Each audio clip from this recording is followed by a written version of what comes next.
Well, welcome to another Bible Truth broadcast. I'm Evangelist Tom Gillum. I'm an itinerant evangelist that believes in expositional preaching. I like to do it line upon line, precept upon precept. I like to do it in a serious form. I like to do it with enthusiasm. It's a joy today to have you here on the broadcast, Facebook, YouTube broadcast for Bible Truth Ministries. I hope you'll have a Bible handy, a notebook, something to write with, and find our text today in the book of Hebrews, chapter number 13. Book of Hebrews, chapter number 13.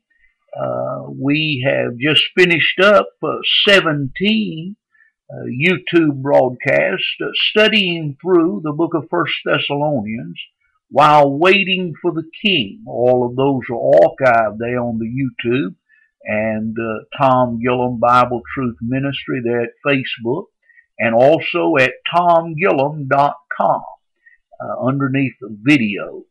Today I want to start a new series in using as our basis Hebrews chapter number 13 and verse number 7. The writer of Hebrews says, "Remember them which have the rule over you, who have spoken unto you the word of God, whose faith follow, considering the end of their conversation."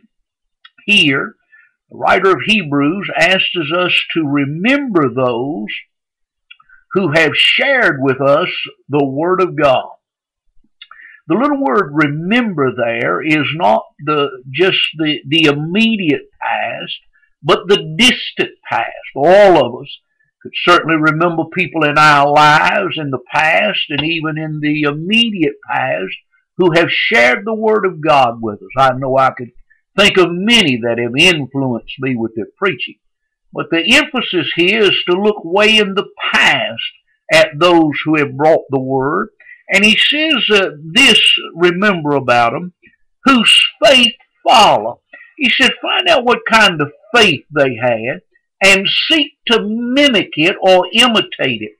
And he said, considering the end of their conversation. A lot of times we talk about how someone started their life, but here he asked us to see how they ended their life. I am much more concerned not only having a good start, but having a good end. He said, considering the end of their life, find out how they end and seek to end ours in the same way. Cross the finish line in good stead as they did. And so if we could today, I want to begin looking at one of probably 8 different ones we'll look at. But I want to begin today and for several messages, look at Jonathan and Sarah Edwards. You may ask, why would we want to look at them? Well, they lived in the 1700s before the United States was the United States. It was just 13 small colonies along the East Coast. And Jonathan Edwards, through the preaching of the Great Awakening, probably laid the foundation of what we should believe today and how we should stand on the Word of God. Here in these United States, we've gone so far from our beginning. So I want to begin looking, and I want to look today at their early life. Jonathan Edwards was born in 1703 and died in 1758. He only lived 55 years. That is a very short life compared to our standards today. His wife, Sarah, she died the same year that he died in 1758, and she died at the age of 46.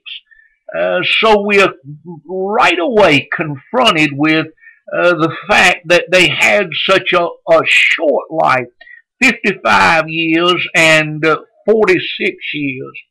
I'm reminded today that a long life doesn't always make for a successful life. See, this thing's not so much about how we start, that is important, but it is how we finished and what we accomplished between the start and the finish line. And I am reminded of this little quote: old people are not always wise people, and young people are not always strong people.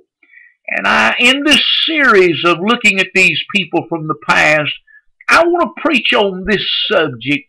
Is there any among us like these? Is there any Jonathan Edwards? Is there any Sarah Edwardses living in our day that would accomplish so much in so short of a time? I wonder today, my friend, what are you, what am I accomplishing of an eternal value in our lifetime while here? My old preacher that had such a influence in our salvation, my wife's salvation, married us, baptized us, all of those things, still pastoring the church that he started in 1968. One of his favorite quotes is, "Only one life, 'twill soon be past. Only what's done for Christ will last." Is there any among us accomplishing the things that Jonathan and Sarah Edwards would have accomplished? Jonathan, at the age of 10, wrote a tract on materialism and the soul of man. He was a deep thinker even at the age of 10. So much of ours today is sports and video games, but he was a deep thinker.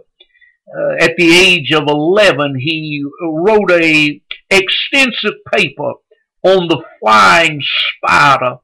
And it's my understanding that that paper is still viable today for study. At the age of 13, he went to Princeton College.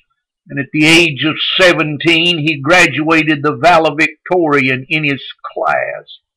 He was an extremely deep young man. But at a very early age, his father, Thomas Edwards, began to saturate the family with the Word of God. They had a strong belief in the bigness of God and the littleness of man, at the all authority of God and the no authority of man. They believed that God was omnipotent and that man was impotent. They believed that man was dead and that God was deity. He saturated his family with that. I am reminded of the church at Thessalonica. The Bible said they searched the scriptures daily to see if these things be so or not. That little word search there means to ransack.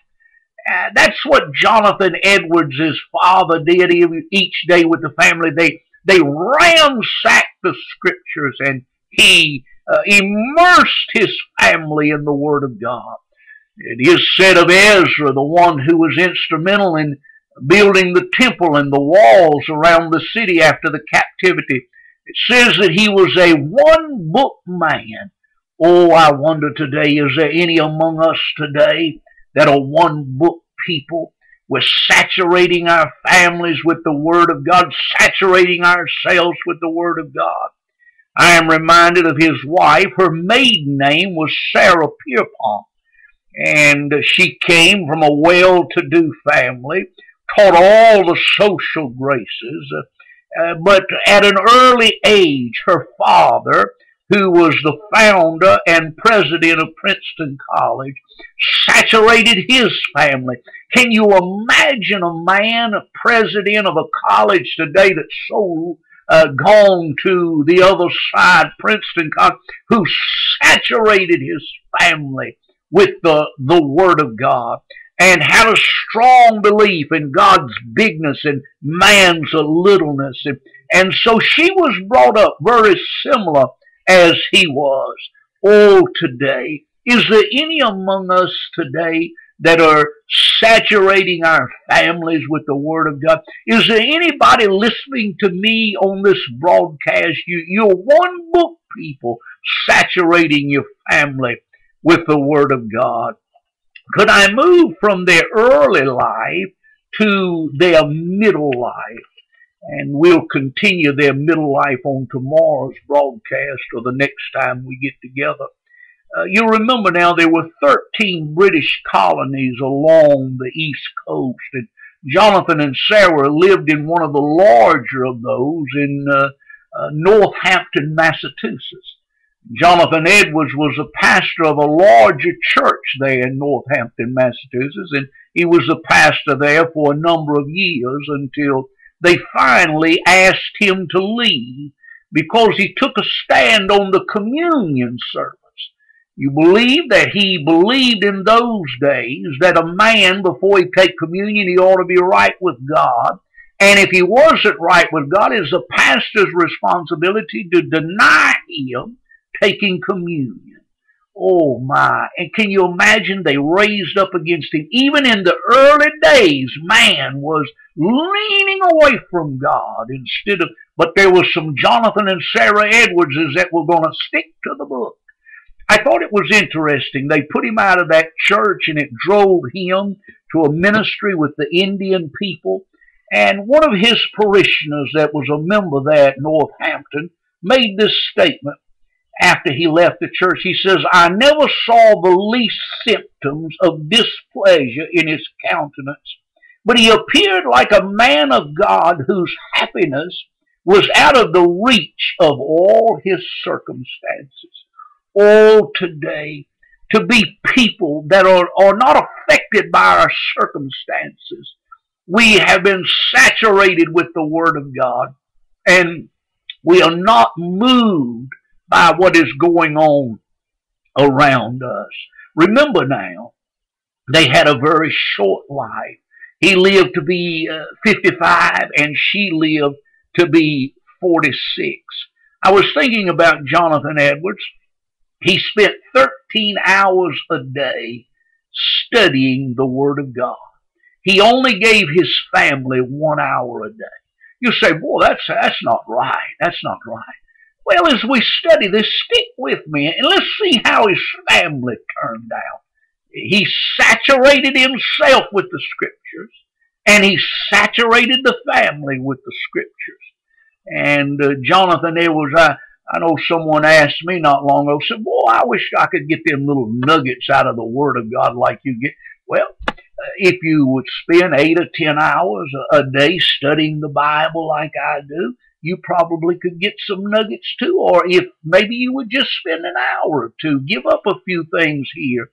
Is there any among us today that are saturating their families with the precious Word of God, as Jonathan and Sarah Edwards did? Well, it's been a joy to have you on the Bible Truth broadcast again today, by way of Facebook and YouTube. I remind you of our study website, TomGillum.com. Weekly Bible studies, daily devotional page there, audio page there.